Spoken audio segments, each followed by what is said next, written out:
Good evening, ladies and gentlemen. I have been working on some stuff, as is customary.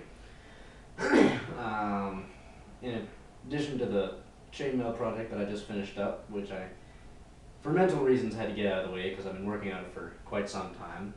I relatively recently, in the past couple months, received an email back from the Blade Show that I will have a table there this coming year. So I need to get to work on blades for that. So that's what I've been doing for the past month or so at least. I've been working on some new designs, pretty much exclusively sax based designs because I just like the way saxes look. A friend of mine from high school helped me come up with this design largely. We were working on, I was working on helping him learn how to make knives, and we came up with a design in collaboration, and it was pretty much this. I mean, I made the knife that he's making has some slight differences, but this is the one I'm making. And then this is a slightly larger version. This is a 10-inch, this is a 12-inch overall. But everything's basically the same. The handle contours are pretty much identical.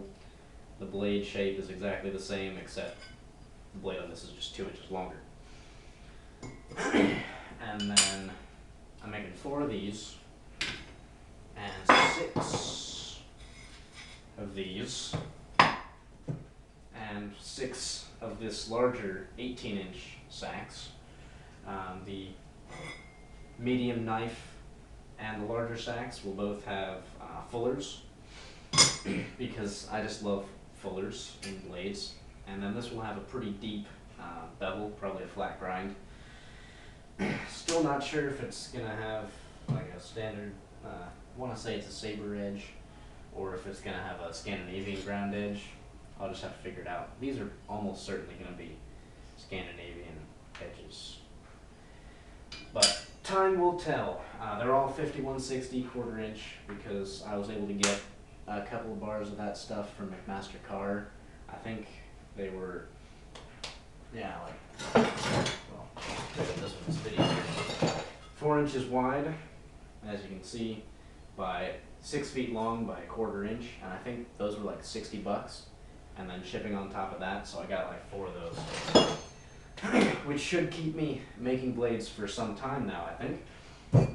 But what I'm doing right now is I'm working on doing a lot of handwork and getting the spines of each blade as even, as straight, and as flat as possible. And part of how I'm doing that is clamping the blades together and then working on all of them at the same time, or at least all of each blade of the same design. This is 6 together, 6 and 4.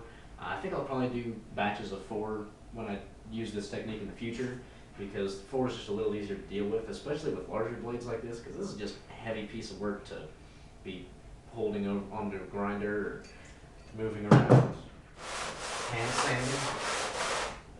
But that's the best way I've found to achieve good, even, straight lines with my supremely limited equipment. Basically just got C-clamps, sanding belts, and a relatively flat table.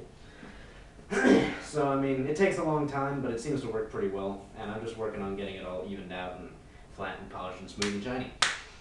And then I'll probably, I think I'm going to grind the bevels into these knives before I heat treat them, and then heat treat them, and I've got a little jig that I use for tempering so that I can clamp the blades in this, and if there's any warpage, when I'm tempering, I'll clamp them in here, and at that point, they pretty much straighten out when I'm tempering them in the oven. So that's a little way to make life a little easier. I got that tip from the Zombie Tools guys.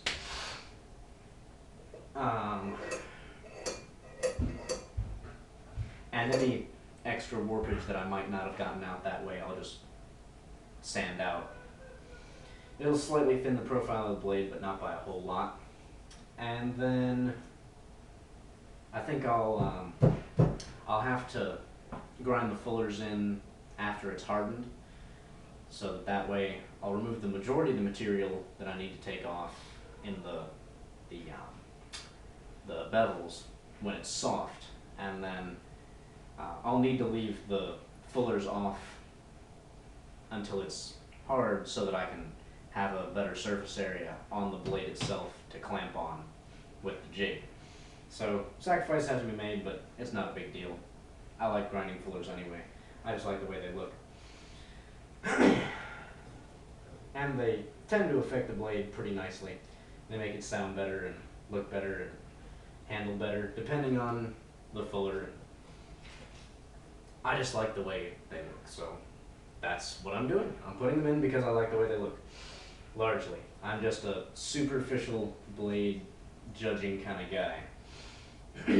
But, yeah, working on, what is this, 16 blades all at once right now, and hopefully they'll all get done in time. So I've never made this many blades before, and I've simultaneously never tried to obtain this kind of level of craftsmanship. I'm trying to just take a lot more time to do it right, because that's the biggest thing that I've noticed in my work is almost any time that something's not quite right with it, it's either a warp in the heat treat, which is tricky to deal with, or I just didn't spend as much time working it by hand as I should have. And I'm trying to fix that, so gotta get better, gotta just take more time doing stuff right. And I know how to do stuff right, I just need to actually take the vast amounts of time it takes to do it. Which I'm used to doing with chainmail, but I mean, there's no other way to do it with chainmail, so it's easier to rush through a blade than to rush through chainmail because you can't do it. But hopefully, ideally, if tax season is generous enough, if the federal government is so magnanimous as to give me back enough of my own money, I will probably end up buying myself a KMG belt grinder, which would be a massive, massive upgrade from the homemade grinder that I'm working with at the moment. I mean, it does work. There's nothing actually wrong with it. It's just not of particularly high quality. The great thing about KMG is you don't have to buy just like one thing. Like, there's not just one product that is the KMG grinder. You can get various components and put it together yourself. So I'm hopefully going to get all this stuff, and I can slap this motor on it, because between getting a complete grinder assembly without the motor and with the motor is like $500 to $700 difference. And this was a $170 motor from Tractor Supply, which has been serving me faithfully in horrible conditions for years. So I'm going to stick with that, because I don't need a fancy variable speed motor. I can get a couple of variable pulleys and get a couple of different speeds that way, like I do with the drill press. But hopefully I will be able to get an upgraded grinder, and I will show you guys that if it comes along. And just generally working on stuff and getting excited. I'm hoping these will be, well, these are going to be the best blades I've made so far, but then again, pretty much everything I've made has been the best thing everything I've made subsequently after everything else has been the best thing I've made to date. So I suppose I'll leave you guys at that, and as always, wish you guys a great day.